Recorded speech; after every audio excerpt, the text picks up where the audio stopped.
اللہ کے رسول صلی اللہ علیہ وسلم جب اس دنیا سے چلے گئے تو آپ کے بعد جو آپ کے منصب کے وارث تھے وہ علماء تھے۔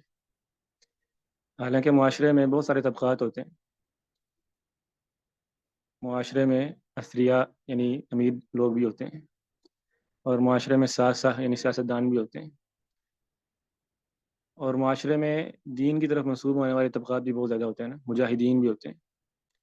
اور سخاوت کرنے والے بھی ہوتے ہیں،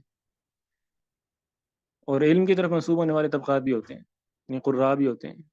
اور واعظین بھی ہوتے ہیں اور خطباء بھی ہوتے ہیں۔ ان تمام طبقات میں سے اللہ کے رسول صلی اللہ علیہ وسلم کا وارث کوئی بھی نہیں۔ اللہ کے رسول صلی اللہ علیہ وسلم کی جو وراثت ہے وہ اہل علم کے لیے، علماء کے لیے۔ اس کا معنی کیا ہے؟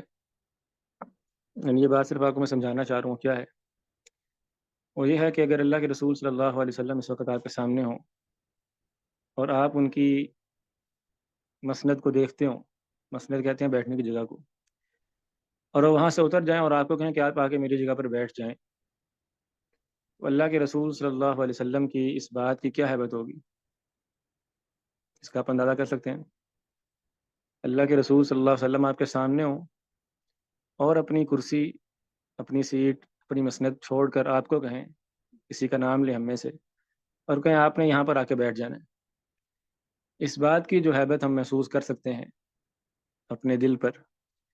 وہی حیبت ہمیں طلب علم کے دوران اپنے محاضرات میں، اپنے دروس میں محسوس ہونی چاہیے۔